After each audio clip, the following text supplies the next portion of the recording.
qui aurait dû payer s'il n'avait pas fait cet exercice-là de l'audit de la dette. C'est une mesure qui est mise de l'avant par plusieurs partis progressistes en Europe comme en Amérique. Et c'est quelque chose, je pense, qui serait assez intéressant de faire au Québec. Il n'y a jamais personne qui s'est penché sur ce dossier-là. Je sais qu'Attaque Québec commence à monter un dossier là-dessus, mais j'ai bien hâte de voir les détails. Là-dessus, il ne faut pas oublier le gros morceau de la dette du Haut-Canada que le Québec avait absorbé au moment de la fusion des deux provinces, qui si on actualise aujourd'hui, c'est assez énorme. Oui, c'est tout un acte magistral.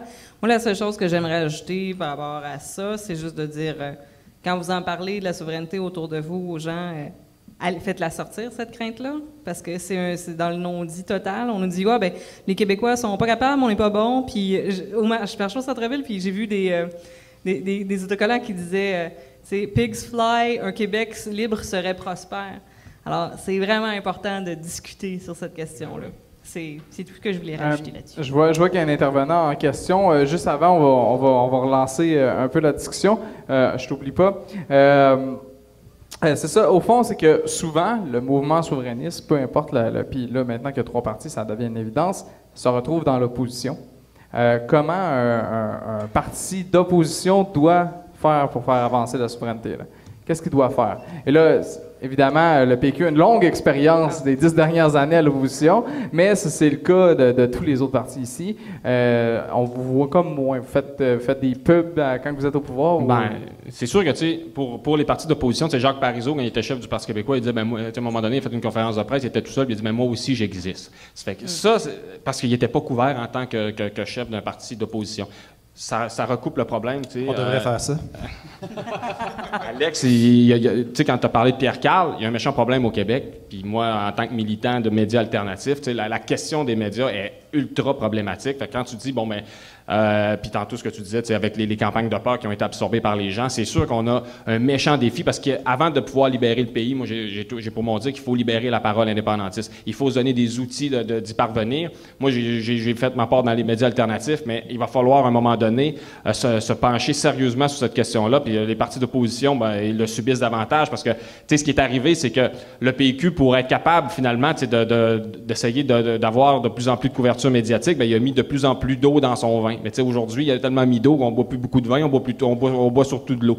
Mais moi, je comprends, c'est un piège qui nous guette tous parce que, tu sais, on veut essayer d'être... Parce que Habermas se disait, si on n'est pas sur la place publique, on n'existe pas. Ça fait qu'il faut trouver une façon d'y aller. Il va falloir que ce soit le Parti québécois en tant que gouvernement ou les partis d'opposition, qu'on mette vraiment l'accent sur le problème de la concentration de la presse.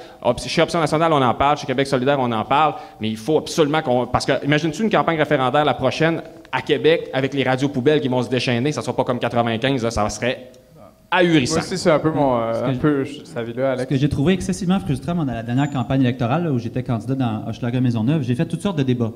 Cégep, quartier, un peu à la radio aussi. Il y avait toujours des thèmes sur le débat, environnement, santé, éducation.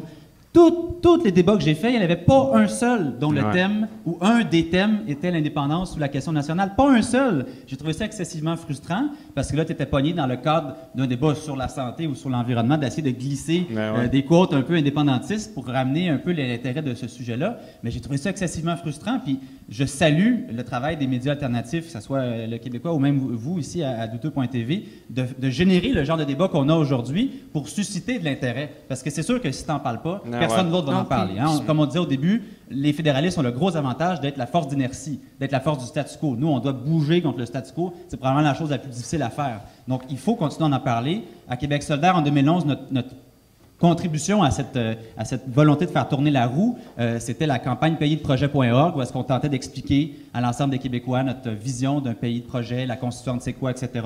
Dans le cadre de ma campagne actuelle au porte-parole, je propose de relancer dans une deuxième ou une troisième phase la campagne Pays de projet pour encore parler plus de la dépendance dans l'espace public. Je trouve qu'à Québec solidaire, on a une part importante à faire là-dedans. On va avoir une question du public. Je veux vous rappeler qu'il va y avoir une période de questions à la fin pour ceux qui ont des questions plus générales. Là, le thème, c'est quand même l'exercice du pouvoir. On va avoir nos 2-3 après. Oui, bien, ça sera... Et aussi, j'aimerais ça que les questions s'adressent à une personne précisément, puis qu'elle soit assez courte. Je ne sais pas si c'est possible, ce qu'il y avait dans votre tête. Mais vas-y, je pense que c'est Olivier. Merci beaucoup, Stéphane. Bonsoir, messieurs, dames. Alors, ma question s'adresse à la représentante du Parti québécois.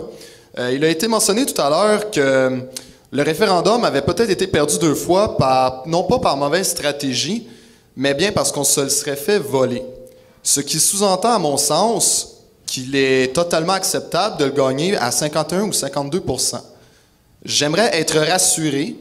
Dites-moi que vous avez plus d'ambition en tant qu'indépendantiste que de gagner avec 52 ou 53 %. Bien, premièrement, c'est sûr que je te réponds par moi-même, la militante, parce que c'était le chapeau de la chose. Je pense pas qu'il y a un indépendantiste au PQ qui fait « Ah, tu sais, 51 % c'est cool, on a... Wouhou! » On voudrait convaincre tout le monde. Je pense, mais ça, c'est l'évidence même. Quand ta fibre indépendantiste est là. Elle n'est pas là à 51 %. Donc, je sais pas si ça répond à ta question, mais non, c'est... Mais... Ça va être ça pareil. Ça va être ça. Monsieur... Est-ce que je peux me permettre une chose? Quand vous dites, monsieur, 51 % le dernier référendum en 95... Oui, c'est ça. Ben, est-ce que c'est une question supplémentaire parce qu'il y avait une file d'attente? OK, parfait. Je les ai fait, les deux référendums. Il n'y aurait personne qui va vous répondre. J'ai fait les deux référendums. En 95, on l'a perdu, oui, mais on a gagné 65 % chez les francophones. Oui, vous avez un 20 % là, veut pas, ils ne voteront jamais pour un projet d'indépendance du Québec. Oubliez ça. Et la deuxième chose qui n'a jamais été mentionnée ici, les gars qui nous ont fait perdre, entre autres, au Québec, c'est la région de Québec, qui n'a pas voté la moyenne nationale des francophones. Sans ça, on l'aurait gagné. Merci. Merci. Il y avait une autre question. Est-ce que c'est en lien avec le thème, c'est l'exercice du pouvoir? Oui. Oui, parfait. À qui tu poses la question? Oui, ma question est directement à Alex. Salut Alex, ça va? Écoute, je veux te parler de la Constituante. Ça me trotte dans la tête depuis le début. Je t'en ai souvent parlé, j'ai jamais vraiment eu de réponse. Donc là, j'en profite, on est en public, tu es obligé de me répondre. Quand tu fais une Constituante, alors qu'on a parlé avant que les fédéralistes vont s'amuser à tout faire pour faire scraper le référendum, ils nous l'ont très bien prouvé en 80 et en 95, il me semble que tu as 1 million d'endroits dans la Constituante où ils peuvent arriver avec Power Corp et toute leur espèce d'arsenal que j'ose même pas imaginer encore pour tout faire dérailler ton système. Je veux dire, explique-moi sérieusement, je te le pose vraiment de pleine bonne foi, comment une Constituante peut être blindée face à Power Corp? Okay. La sorte de garantie que tu recherches n'existe pas.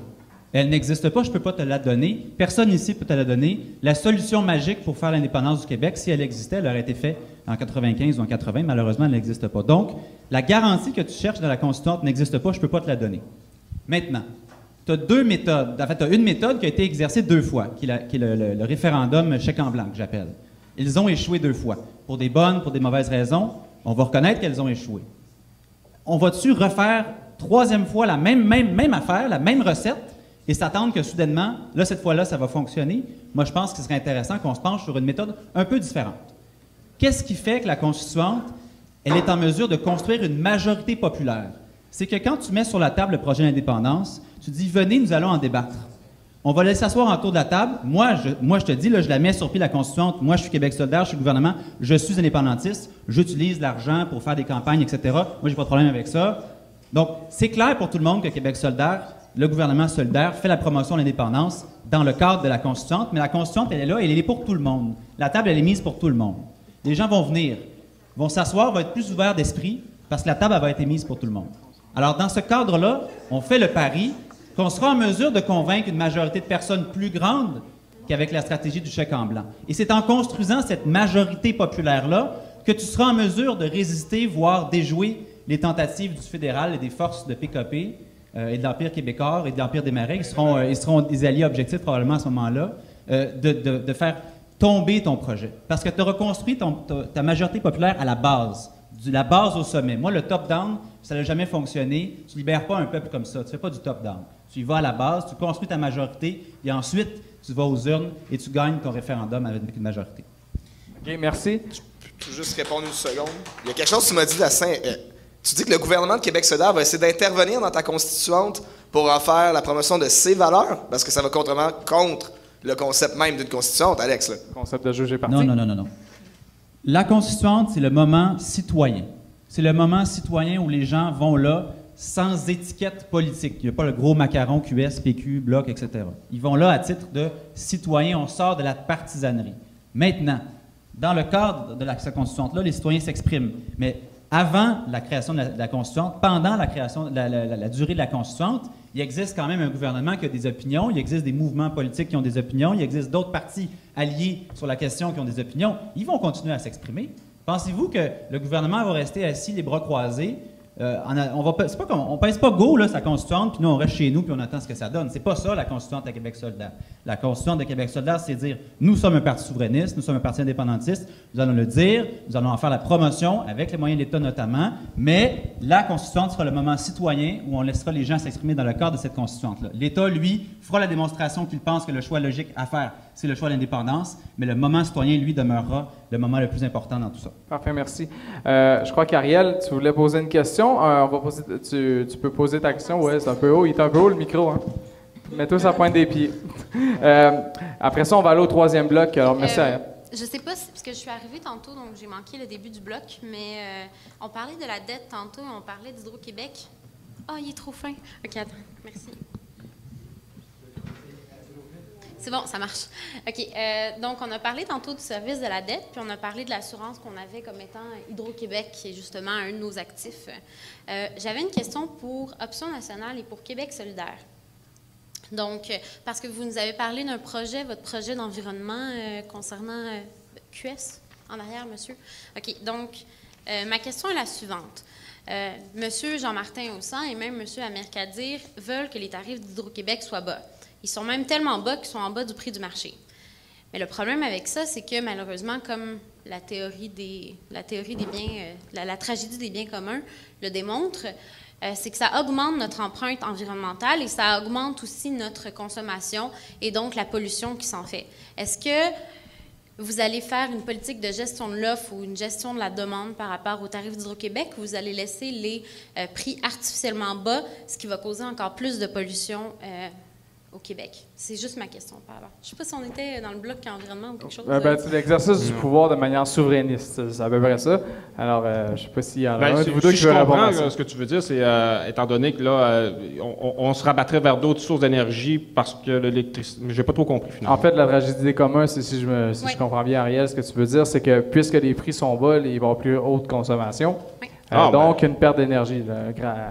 Mais là, la tragédie des communs, je pense que ça ne s'applique pas là-dessus parce que la ressource est renouvelable, mais dans ce cas-là, c'est une empreinte environnementale. Moi, je pense que tout d'abord, tu sais, si on regarde les Québécois, puis tout ça, bon, c'est sûr qu'on est des Occidentaux, il y a une consommation énergétique qui est quand même relativement importante, mais les Québécois, il y a beaucoup d'efforts qui ont été faits au Québec pour avoir une consommation qui est quand même raisonnable. Maintenant, moi, quand on parle d'Hydro-Québec, on est présentement en surplus, en situation de surplus énergétique. On est capable de voir venir la suite des choses et surtout, on est dans une situation où on n'est pas obligé de se rabattre sur des... Parce que quand on parle d'électricité, puis on parle qui est notre richesse patrimoniale, Hydro-Québec, à côté, si on n'utilise pas l'électricité puis qu'on favorise pas notre peuple en ayant des tarifs bas, parce que moi je trouve qu'étant donné qu'on est riche de cette ressource-là, il faut en faire profiter les gens. Si c'est pas ça, mais on va falloir se rabattre sur d'autres sources énergétiques, entre autres le pétrole.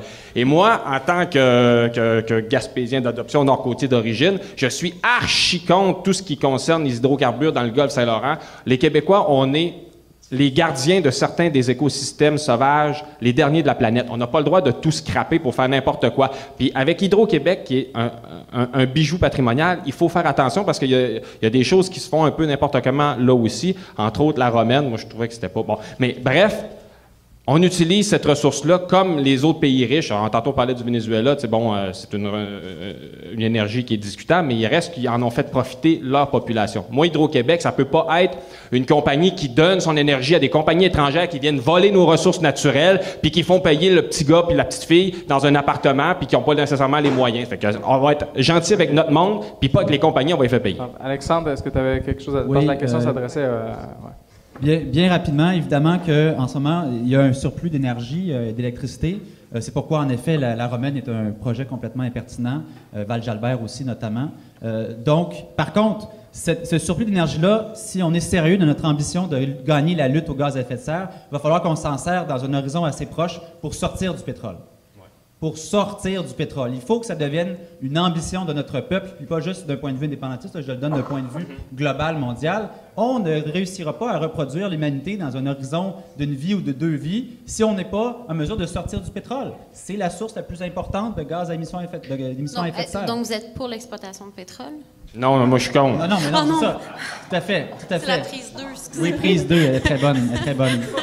Elle est très bonne. Donc, moi, je te dis, ces surplus d'énergie-là, on va les utiliser pour sortir du pétrole. Okay. Maintenant, le deuxième volet, quelque chose qui va faire partie de notre plan vert, c'est la question de l'utilisation de l'efficacité énergétique. Je ne sais pas si vous connaissez l'excellent journaliste Hervé Kampf, qui donnait d'ailleurs une conférence jeudi dernier, que j'ai malheureusement manqué.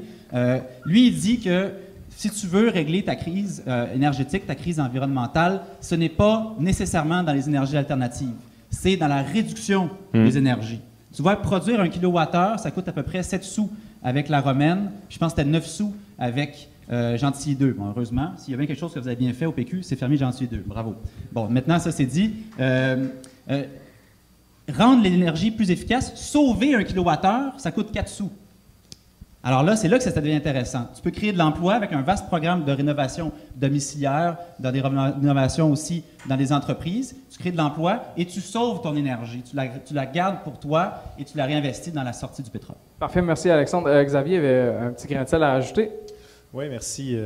En fait, pour répondre un petit peu à ta question, Ariel, même si je n'étais pas tout à fait concerné directement, c'est que tu nous as parlé du fait justement que utiliser l'hydroélectricité puis de ne pas monter les tarifs, c'était pas bon pour l'environnement. Comme les deux personnes, ta théorie, elle ne s'applique pas dans la situation ce qu'on a en ce moment, parce qu'en finance, il y a une théorie assez claire qui est que, dans le fond, quand tu dépenses de l'argent, tout ce que tu as dépensé avant, on n'en tient pas compte pour la décision qu'on a maintenant, parce que c'est maintenant, qu'est-ce qu'on fait avec ce qu'on a. Puis en ce moment, on a des surplus d'énergie, donc d'augmenter les prix pour moins consommer, ça ne sert à rien, surtout que... Non, je ne parle pas au niveau d'augmenter les prix ou de ne pas augmenter les prix, je parle au fait que les prix sont tellement bas que les gens consomment plus que la moyenne générale mondiale. Ça revient au même, là. Tu nous dis, comme les prix sont bas, les gens consomment plus, donc on devrait augmenter les prix pour que les gens consomment moins, mais on est en surplus, puis de toute manière, je veux dire, ça permet d'enrichir les gens, là, parce que ça leur coûte moins cher l'électricité qu'ils soient moins chers, mais il y a aussi le fait que si, par exemple, on nous dirait, ben non, mais on va exporter à la place, ben en fait, en ce moment, on exporte moins cher que ce qu'on vend à l'interne. Donc, on ne serait pas gagnant dans une situation dans une autre. Donc, je pense que la situation actuelle, c'est pas mal la préférable pour l'instant. Merci. On va passer au troisième bloc qu'on a appelé Travailler ensemble, qui fait un peu, je dirais, écho, qui donne un coup de coude à la Convergence nationale, qui les interpelle, disons, qui les invoque. Pour dire, c'est que, en fait, notre première question, où vous avez chacun 2 minutes pour répondre, c'est qu'il existe plusieurs écoles de pensée dans le mouvement indépendantiste. Comment on les amène à travailler ensemble? Parce que c'est comme ça qu'on peut y arriver, je pense. Est-ce que quelqu'un veut commencer à répondre là-dessus? Comment on fait pour travailler ensemble? Moi, je suis à la fois et aussi fortement indépendantiste que je suis progressiste, que je suis féministe, que je suis écologiste. Pour moi, ces valeurs-là sont intrinsèques, ils sont complémentaires, ils font partie d'une vision globale que j'ai des problèmes de la société et de la façon de les régler. Donc, c'est évident que là, si on rentre dans le sujet d'alliance électorale, de primaire souverainiste, de pacte, de peu importe comment on les appelle, ça ne m'intéresse pas.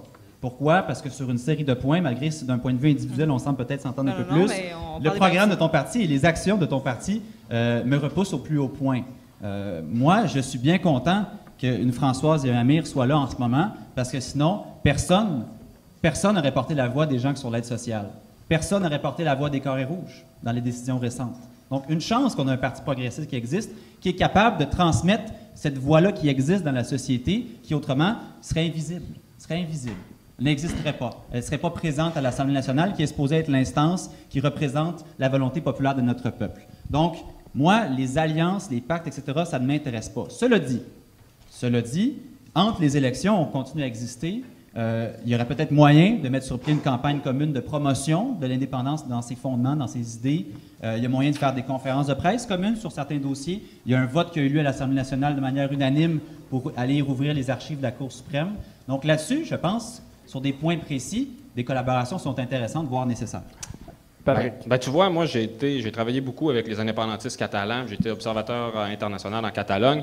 Et puis, bon, là-bas, ils ont eu à peu près les mêmes chicanes qu'on a eues ici. C'est-à-dire que toute la gang, là, un Alexandre Leduc, un bourgeois, puis un pays bourgeois. Là, je voulais pas te faire dresser le poil. Ouais, c'est ça.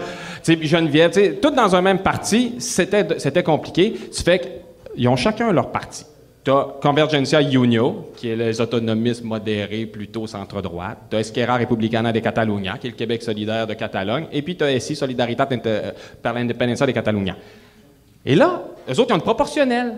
Fait que c'est plus facile de travailler ensemble. Là, ils sont capables de faire des coalitions puis de faire des alliances quand vient le temps de monter au front et puis de faire reculer les adversaires qui sont, dans ce cas-là, c'est Madrid. Bien, nous ici, puis vous l'avez dans votre programme, on l'a dans notre programme, puis le PQ l'a longtemps défendu, c'est-à-dire un régime électoral de type proportionnel qui va nous permettre, chacun, en ne perdant pas notre âme, parce qu'on doit, tu sais, quand on était au Parti québécois dans la grande coalition où on devait fermer notre gueule plus souvent qu'autrement parce qu'il y avait des choses qui faisaient pas notre affaire, puis que ça créait des tensions, puis que ça finissait par éclater, puis Québec solidaire s'est créé dans une genre de scission du Parti québécois, Option nationale, même chose. Bien là, quand tu arrives avec un régime proportionnel, ben tu es capable de faire des coalitions gouvernementales. Moi, le dernier scrutin, j'aurais rêvé que le PQ soit à 2 voix de la majorité. 3 voix, je vais être plus gentil.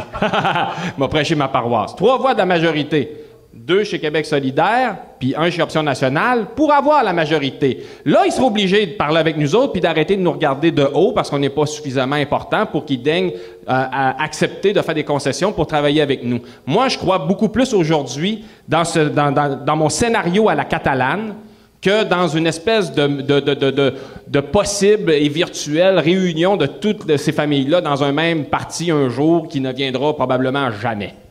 Geneviève? Bien, premièrement, moi, j'adore la référence avec l'exemple catalan, mais je pense pas qu'il y a dans la population en général un souffle pour porter la proportionnelle. Ça serait à l'avantage d'ON, ça serait à l'avantage de QS, mais au niveau de la CAQ, ils sont très, très, très près de sont nez à nez avec les libéraux.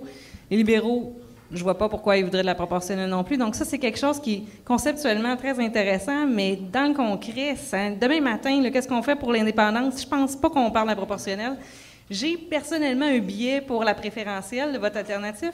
C'est le fun, mais on n'y est pas. Demain matin, si je dis on fait une campagne sur la préférentielle pour arriver à l'indépendance, vous allez tout le regarder. Donc, qu'est-ce qu'on fait? On s'informe sur les autres partis. Moi, je me suis fait un petit plaisir. Là. J'ai pris le programme d'ON, j'ai pris le programme du PQ. J'ai dit là, on va voir. Là. Il y a le lit, là, OK. Il y a les LT. À part de ça, où est-ce qu'on est en scission? Il y a des choses qui sont pas dans le... Bon, il y a je parlais de la gratuité scolaire, mais encore là, depuis le Congrès, c'est pas exactement la même chose. Il y a un truc pour les ambulanciers qui vont avoir le droit de faire des affaires qu'on n'a pas dans notre programme. Je pense qu'on est capable de se parler, même si on n'a pas exactement la même vision sur la rémunération du travail des médecins. Ouais, ce genre d'affaires-là. Fait que je pense qu'il faut trouver les points communs, les bases communes, puis elles sont pas... c'est pas quelque chose de c'est pas... Mais il y en a beaucoup quand même. Exotérique, il y en a énormément. Okay. Fait qu'on part de ça. Puis, on avance. Puis on peut avancer sans la proportionnelle là-dessus. Là. Xavier? Oui. Ben moi, je vais commencer en disant qu'au Bloc, nous autres, tous les jours, on travaille avec du monde de toutes les parties dans le Bloc. Mais c'est vrai, hein? Puis c'est tout à fait vrai. Conseil de souveraineté du fédéral. Non, mais c'est tout à fait vrai. Je veux dire, dans le passé, c'était surtout le Parti québécois, puis c'est normal parce que les 2 autres partis, ils existaient à peu près pas. Quoi que Québec solidaire existait, puis même on avait invité Amir Kadir à notre université d'été en 2010. Mais si on va plus loin que ça, je pense qu'il faut comprendre que c'est pas juste une question de gauche-droite comme Patrick puis toi tu dis Alexandre, parce que même ton chef à l'Option nationale, Jean-Martin Hassan, dit c'est pas une question de gauche-droite. Ah, mais je m'ostine avec aussi. Ouais, ben c'est ça. Et puis même Pierre Falardeau le disait aussi, qui était au Journal de Québécois avec toi. Hein? Je m'ostine avec lui aussi. Ben c'est ça. Mais en tout cas, pas t'ostiner encore. Mais sur ça, c'est parce que dans le fond, puis il y a aussi le fait que je trouve que c'est un petit peu mal parti dans tes interventions, parce que je trouve que tu occultes certains faits du programme du PQ, par exemple, puis là, je suis pas là pour défendre le PQ ni un autre parti en particulier, mais c'est par exemple, tantôt quand tu nous parlais des médias, mais tu as dit, nous autres, à Option nationale, on dénonce ça, à Québec solidaire aussi dénonce ça, mais en fait, au Parti québécois aussi dénonce ça, puis ils ont dans leur programme la création de Télé-Québec national avec des nouvelles. La même chose pour la question du réforme du mode de scrutin. Le PQ a ça aussi dans son programme de réformer le mode de scrutin. Donc, je pense que c'est important aussi de de regarder tous les côtés de la médaille. Là. Sauf que, tu vois, par rapport à la question médiatique, le Parti québécois, oui, c'est vrai qu'on traîne depuis un bout l'histoire de Télé-Québec, sauf que moi, à un moment donné, il faut que les bottines suivent les babines. Puis, tu sais, moi, tantôt, tu disais, Geneviève, mais là, Pauline, elle en parle. Moi, j'ai jamais demandé à personne de parler de souveraineté. J'ai dit d'agir pour la souveraineté. Ça fait que, tu sais, quand on arrive avec la question des médias, qui, moi, à mon point de vue, là, c'est vraiment fondamental comme problème parce que ça vient envenimer puis vraiment salir toute notre vie démocratique que cette histoire-là, parce qu'on est dans une situation médiatique où à peu près tous les médias sont avec une ligne éditoriale similaire de droite fédéraliste. C'est sûr que tu me dis, bon, au PQ, ils ont une critique par rapport à ça, mais tantôt, quand j'arrivais là-dessus, justement, je parlais, tu sais, qu'il va falloir, parce que évidemment, c'est vrai, Geneviève l'a dit, c'est le parti qui est le plus près de la structure de l'État, nous permet de faire des changements. Mais faites-le. Moi, je vais applaudir. Puis moi, je suis pas partisan. Si le PQ décidait vraiment de le faire puis de piloter ce dossier-là aujourd'hui, j'applaudirais. C'est pas parce que moi, je déteste pas le Parti québécois. J'ai été ultra péquiste, mais à un moment donné, je me tais pas ni... Si mon chef fait une niaiserie, ce qu'il a écrit sur P6, j'aimais pas ça. Je l'ai écrit, puis j'ai dit que c'était pas bon, à mon point de vue. Si le PQ fait quelque chose qui est pas bon, je vais le dire. Si Alex il fait une niaiserie, puis je vais le dire aussi. Puis si je le fais, moi, je fais une connerie, ben, vous avez le droit de le dire aussi. C'est de même qu'on finalement, on progresse, puis on avance vers quelque part. Fait que, Pour avoir l'indépendance, dans le fond, vous dites que vous voulez pas de fusion, mais il faudrait la proportionnelle. Mais la proportionnelle, pour l'avoir, il faut que ce soit Option nationale ou Québec solidaire soit au pouvoir, parce que le PQ, pour l'instant, c'est pas dans ses idées de le faire. Donc, dans le fond, pour la proportionnelle, pour l'indépendance, il faudrait peut-être faire des fusions. Donc, comment vous dites ça? Est-ce que vous voulez mettre plus de pression sur le PQ ou une affaire du genre être la majorité avec le PQ? Donc, comment on organise ça pour avoir la proportionnelle? L'époque des deux grands partis, notre système actuel est fondé sur une logique bipartiste. Donc, le pouvoir se partagera en deux grands groupes qui sont plus ou moins des coalitions des tendances libérales conservatrices. Au Québec, bon, la question nationale a fait en sorte que ça s'est fondé plus sur l'axe fédéraliste-souverainiste. Je pense sincèrement que cette époque des deux grands partis est révolue. C'est terminé. On ne reviendra plus à une Assemblée nationale où est-ce que seulement deux grands partis... non, on est à l'époque des coalitions, la coalition Avenir Québec, effectivement. Oui, justement, entre autres. Mais ça, il faut prendre très réel, acte de ça. c'est dans notre cours. Il faut prendre acte de ça. Le PQ va toujours continuer à avoir son vote traditionnel s'égrener tranquillement. Même chose pour les autres grands partis. Et je trouve ça toujours drôle qu'on dise « Ah, les souverainistes sont divisés », mais... On peut-tu reconnaître aussi que l'autre bord de la table, là, ils sont divisés aussi. Les fédéralistes, la CAQ, le Parti conservateur, etc., ça va pas super bien non plus. Ils ont la force du statu quo, on l'a dit en ouverture, mais quand même, c'est pas le grand parti qui a un projet renouveler le fédéralisme. Là. Mais tout ça pour vous dire qu'on est dans une époque où est-ce qu'il faut reconnaître que la diversité politique, elle doit s'exprimer, elle doit résonner dans les murs de l'Assemblée nationale et elle ne doit pas être gommée par un caucus lourd avec la cocotte minute que tu as le whip qui essaie de tout le temps de mater ses députés qui le moindrement disent un truc, une petite virgule à gauche de la rectitude politique du parti, ils se font mater. Je veux dire, Martine Ouellette, on la reconnaît plus là. On la reconnaît plus, alors que quand elle était dans l'opposition, là, c'était l'égérie de l'écologie. On allait avoir une révolution verte au Québec. Là, on est en train de se demander si on va exploiter le pétrole puis on va faire une pièce avec ça. Mon Dieu, mais où est-ce qu'on est, tu sais?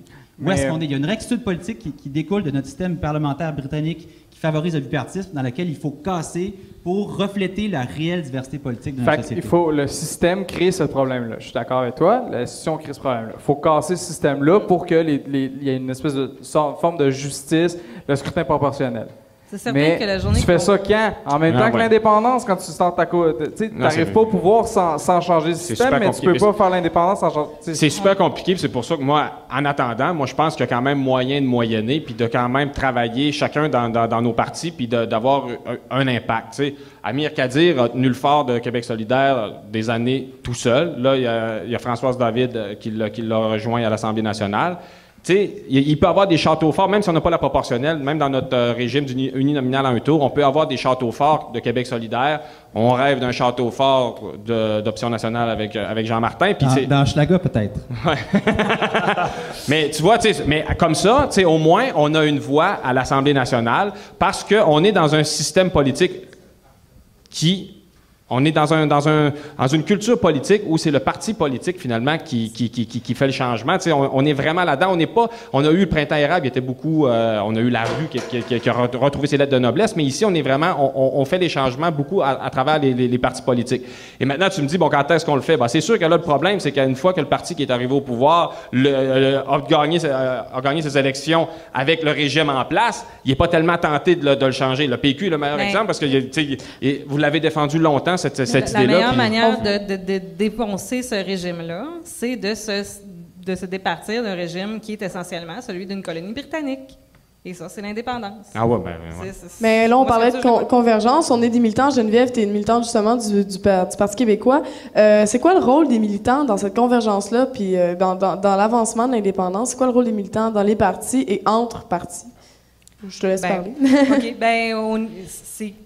Le rôle, des militants, je pense, c'est de faire que on n'attend pas d'être en campagne électorale. Chaque jour, c'est quelque chose dont on parle. Chaque jour, c'est quelque chose pour lequel on va au front.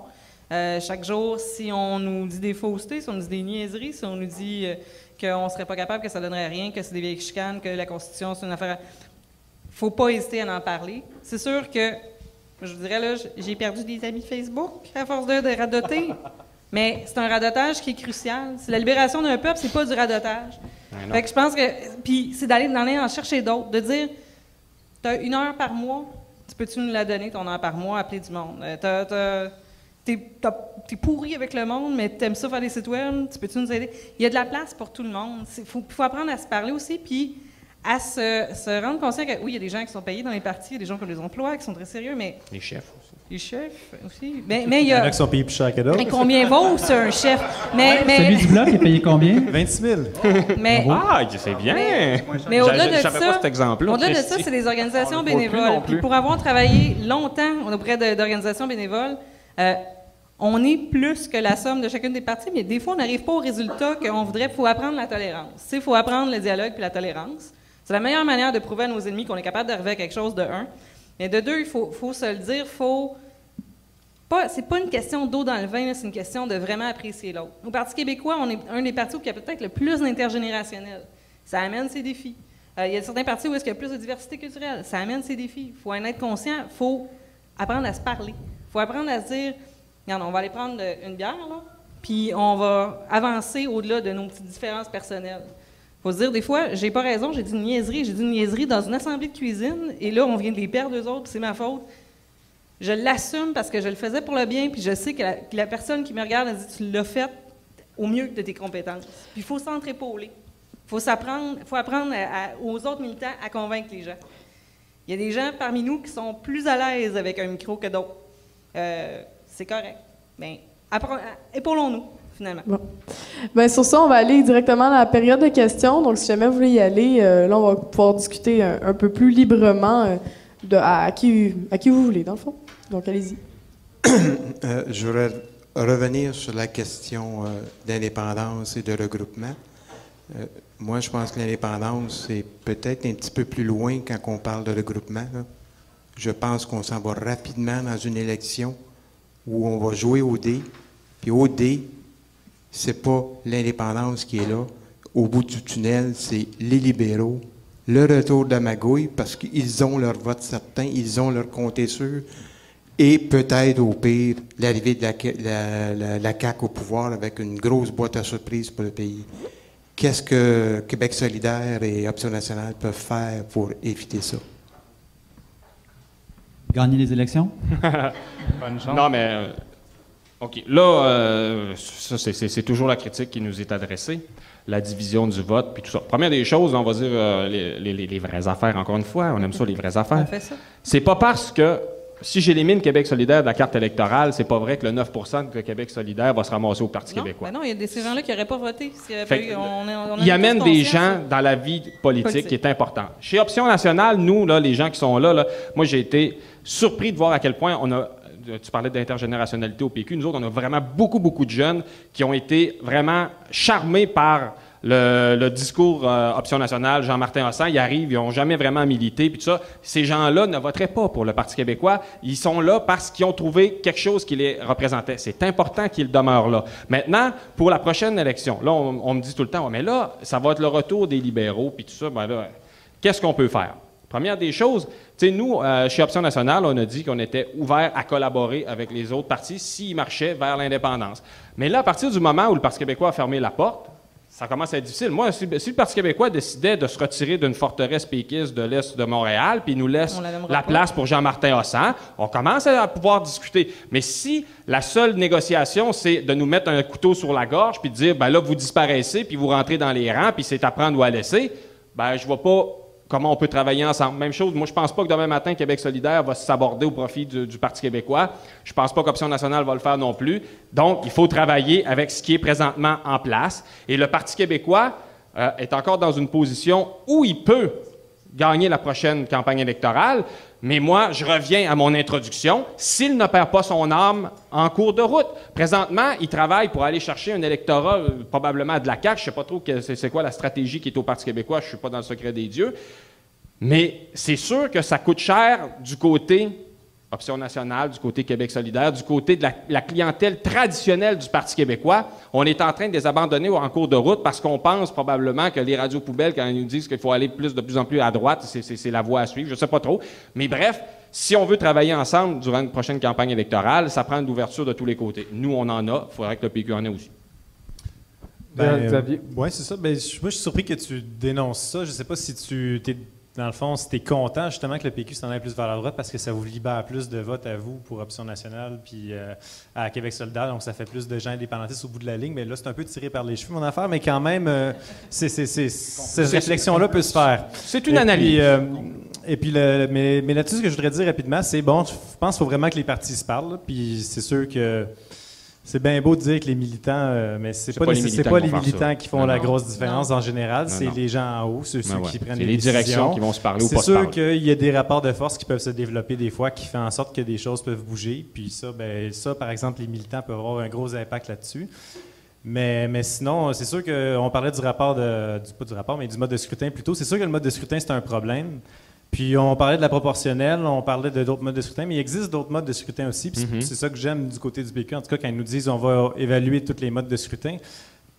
Puis c'est quelque chose à discuter. Puis évidemment, c'est un autre type de rapport de force que vous pouvez amener au Parti québécois pour les forcer, justement, par la suite à changer ce mode de scrutin-là. Fait que je pense vraiment pas que la chose est perdue. C'est sûr que tout le monde a du travail à faire. Puis c'est sûr que aussi... Mais il y a une question que je me posais là-dessus que je vais vous lancer un peu à vous deux. C'est parce que aux dernières élections, vous dénonciez vraiment beaucoup le vote stratégique autant à Option nationale qu'à Québec solidaire. Et puis pourtant, vous avez fait une alliance... en libérant le comté de Laurier, puis de l'autre côté, de François David d'un côté, puis le côté de Jean-Martin d'un autre côté. Puis quand même, là-dessus, on pourrait dire que c'est un peu contraire à ce qui est du début, puis même quand tu évoquais les alliances électorales un peu plus tôt, ça va vraiment au contraire de la philosophie d'Option nationale, surtout, en tout cas, qui dénonçait le vote stratégique, qui disait qu'il faut voter selon nos convictions. Fait que je pense que là-dessus, ça serait quand même difficile, je pense, d'être cohérent avec ce qui a été dit dans le passé. Mais tu dois faire bien attention, parce que qu'est-ce qui a causé la vague orange en 2011? C'est le vote stratégique. C'est les gens qui se disaient « ça sert à rien de voter bloc parce qu'on ne renversera pas Harper ». Et tu vas avoir le même problème à la prochaine élection. Donc, à mon avis, tu devrais, toi aussi, particulièrement au bloc, participer à déconstruire le vote stratégique. Autrement, le bloc ne renaîtra jamais de ses cendres. Maintenant, je ne prenais pas position pour ou contre, je faisais juste vous soulever la question. Parfait. Maintenant, tu sais, quand on pose la question des alliances, etc., il faut comprendre une chose. Là. Nous, moi, je fais partie d'une certaine mouvance politique que ses racines historiques, là, entre autres jusqu'aux Patriotes, une racine historique dans la renaissance du mouvement souverainiste de gauche des années 60, qui a toujours voulu faire du projet de libération nationale une alliance avec le projet de libération sociale. C'est-à-dire, vous vous rappelez sûrement de Chartrand qui disait « J'en ai rien à foutre des nationaleux qui veulent sauver la langue, mais qui se foutent des personnes qui la parlent ». Donc, c'est un peu c'est de cette tradition-là que je viens, et j'ai toujours trouvé que le PQ avait trahi son mandat social-démocrate, particulièrement à partir des années 80, et sa réélection récente est une réédition de ce triste épisode que nous, en tout cas, moi, j'ai vu venir d'avance, mais que peut-être certains Québécois ont voulu croire une autre fois. Donc, je constitue une option politique qui se veut une alternative Moi, je veux pas juste l'opposition, je veux pas juste la balance du pouvoir. J'aurais bien sûr aimé l'avoir la dernière fois, mais je veux pas ça. Moi, je veux l'exercer, le pouvoir, parce que j'ai des changements importants à faire. Et là, on me demande de me retirer d'une série de comtés pour laisser la place au PQ. Mais non, mais ça n'a pas de sens. Je veux les remplacer. Je veux pas les aider. Je veux les remplacer. On n'a pas la même vision politique. Alors, maintenant, le Congrès de Québec solidaire... Alex. Le temps file et il y a encore 3 personnes qui posent des questions. Est-ce que tu avais quelque chose de succinct à dire? C'était juste pour dire qu'on nous dit le PQ veut pas des alliances. 2 choses. Si j'étais première ministre du Québec et j'étais en train de négocier des alliances, est-ce que vous pensez que je le claironnerais dans les médias? Oui, non, peut-être. Je ne sais pas, refus. Je dirais à un moment donné, c'est ça une négociation. Là. Ce sont des choses qui se passeraient pas au vu au-dessus de tout le monde. Ça démobiliserait toutes sortes de militants d'un côté ou de l'autre. De 2, quand on nous dit vous devriez faire des alliances avec Québec solidaire, vous en faites super mal, ben, je pense que tout a été dit de ce côté-là. C'est ton opinion, je la respecte. Mais le mode de financement au vote, mettons, qui n'incite pas trop non plus à faire des alliances. Non, ça, ni d'un côté ni de l'autre. Là, on va aller voir d'autres questions, le temps file. Oui, bon, ma question va porter sur plusieurs points, OK, qui ont déjà été abordés. Seigneur, ça va mal. Oui. Dans un premier temps, c'est sur la gouvernance souverainiste, donc le PQ, Geneviève La Jeunesse. J'entends parler depuis tout à l'heure comme quoi on est ouvert à la communication. Nous, chez Option nationale, on veut parler de l'idée avant le parti. OK? Donc, dans un premier temps, la proportionnelle. Dans un deuxième temps, l'ouverture aux coalitions avec les autres partis souverainistes. Dans un troisième temps, je suis venu à un colloque où il y avait Robert Laplante qui parlait des rapports de force entre le Canada et le Québec. Donc, les pipelines, comme par exemple, qui partent de l'Alberta au Québec, on a vraiment une position géostratégique très importante. On ne l'utilise pas. On dit qu'on va l'étudier, puis on est ouvert auprès de Stephen Harper de les faire passer ici. Or, c'est le plus grand rapport de force qu'on a depuis une bonne 10-15 d'années. On ne l'utilise pas. On est pour le pétrole. On dit qu'on est pour les sables bitumineux en disant ça également. Est-ce que tu pourrais résumer ta question? Autrement dit, c'est où l'ouverture? On ne parle même pas de notre militantisme de base, de fond, qui sont des gens social-démocrates pour le PQ originellement. On ne veut pas faire alliance avec d'autres indépendantistes. On ne veut pas mettre l'idée avant le parti. Je ne vois pas où va la gouvernance souverainiste. J'aimerais être rassuré. Bien, pour te rassurer sur la gouvernance souverainiste, quand le préambule de la question, c'est je veux la proportionnelle, je trouve que c'est une question un petit peu... disons qu'elle est un peu chargée à bloc avant d'être lancée sur En tout cas, peu importe. Je pense qu'au niveau des rapports de force, il y a celui-là puis il y en a d'autres. Est-ce que je sais ce qui va être annoncé dans les prochaines semaines en rapport à la gouvernance souverainiste par rapport à l'exploitation de la ressource pétrolière? Je n'en ai aucune idée. Au niveau local, c'est pas sur ces questions-là qu'on travaille. Je sais que dans les circonscriptions qui sont touchées, c'est des questions qui sont travaillées, puis ce seraient les questions adressées aux militants de ces circonscriptions-là. C'est plate, je m'informe comme les autres, là, mais je ne suis pas dans le secret des dieux là-dessus. Parfait, alors, merci. Pour les rassurer, ça ne se passera pas. Une autre question, plus succincte. T'inquiète pas, ça va être relativement simple.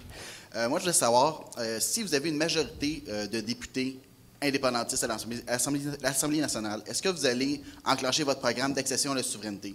Ou si vous êtes minoritaire, mais que vous allez faire une alliance, est-ce que vous allez mettre de l'avant votre programme pareil? Ou si c'est non, ben je voudrais savoir c'est quoi les critères qui vont faire en sorte que vous allez appliquer votre programme pour l'accession à l'indépendance. C'est dur un peu pour vous autres de dire ça. C'est à celui bien qui voudrait répondre. Tout d'abord, nous autres, chez Option nationale, c'est assez clair. Là. Si on prend le pouvoir, on enclenche immédiatement le LI, qui est à toute fin pratique une déclaration d'indépendance. Fait que c'est sûr que c'est sûr qu'on met en application tout de suite notre programme indépendantiste parce que notre seule raison d'être, c'est ça. Et puis, si tu étais minoritaire, tu peux pas déclarer le LI. Si tu es minoritaire, c'est minoritaire, c'est sûr, regarde, c'est sûr que c'est plus compliqué à partir du moment où tu es minoritaire, mais il faut quand même que je reviens toujours à conserver son âme, il faut quand même que tu agisses en fonction de ton programme, de tes valeurs, il faut que tu continues à marcher vers là. C'est sûr que, tu sais, quand on regarde au Parti québécois, tu sais, t'es aussi bien tu rentres dans le tas, tu y vas avec la gouvernance souverainiste, entre autres.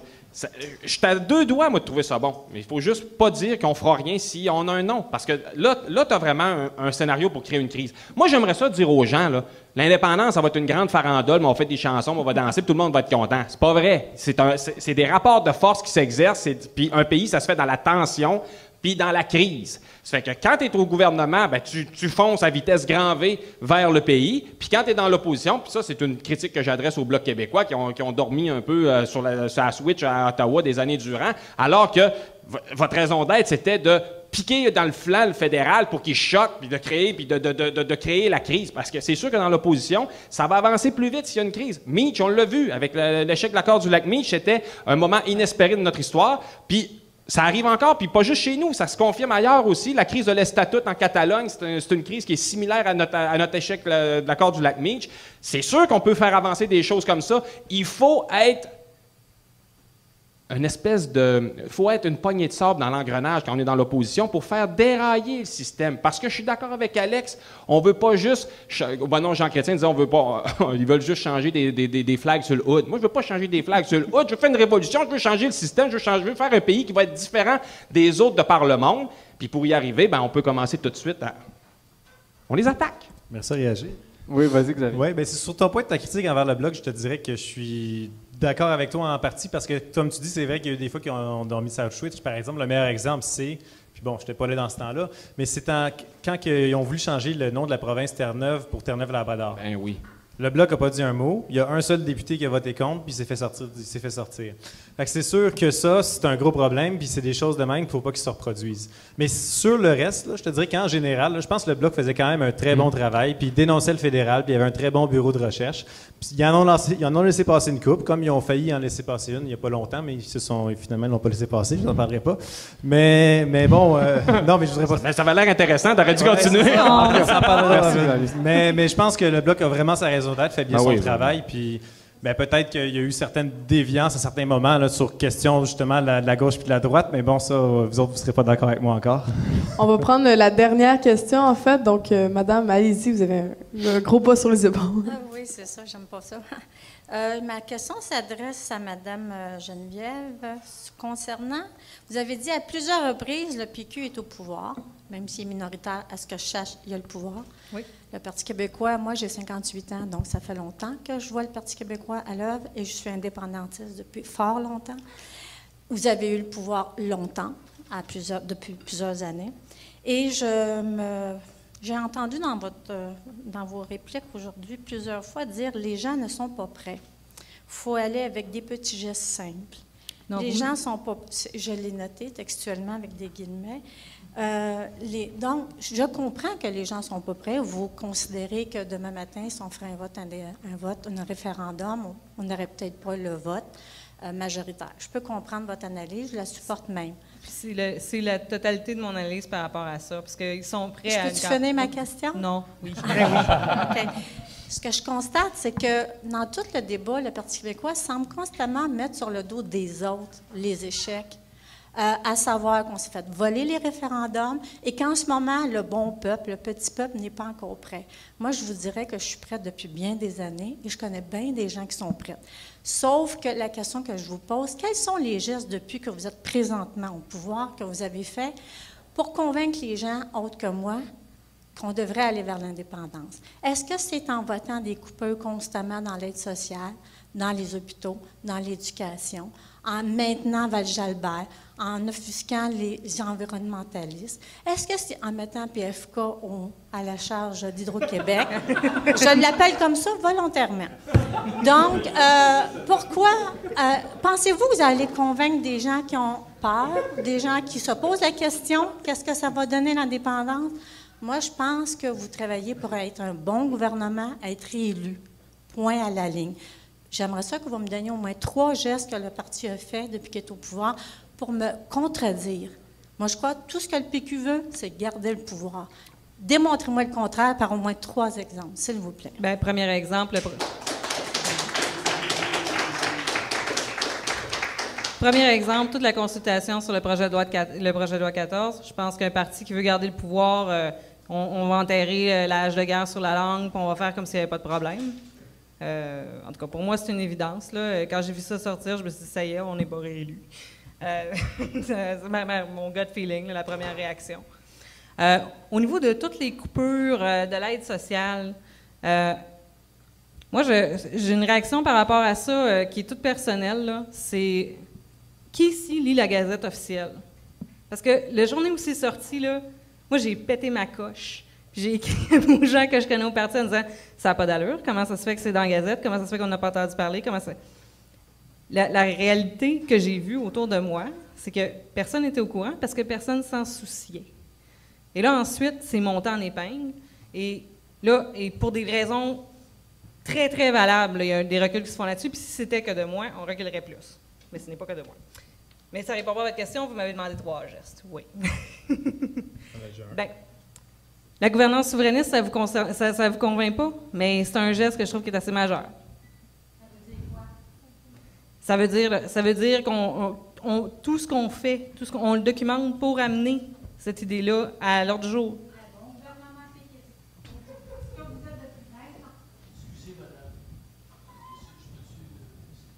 Je vais t'aider à répondre. Non, mais je veux dire, les gens seront disponibles, je suis sûr, pour certaines questions. Merci à tous d'être passés. Je veux encore remercier particulièrement Mission Vision parce que je vois l'ampleur de l'effort qui a été mis là, ça n'a aucun bon sens. Vraiment, merci Louis. Merci à tout le monde qui ont prêté l'équipement, quoi que ce soit. Merci aux invités chacun, c'est un super débat. J'aimerais ça à un moment donné, pour prendre chacun de votre bord, parce que moi, on dit que j'avais des affaires à dire que j'ai pas dit, surtout. Fait que merci encore à tous d'être venus. L'émission sera diffusée. Juste une dernière chose, il y avait 3 caméras qui filmaient. L'émission va être montée, ça va être beau à l'écran. Fait que je vous considère d'aller. Manquez pas ça. Alors, et merci Coralie d'être avec moi. Merci Stéphane de m'avoir invité. À la prochaine, merci tout le monde.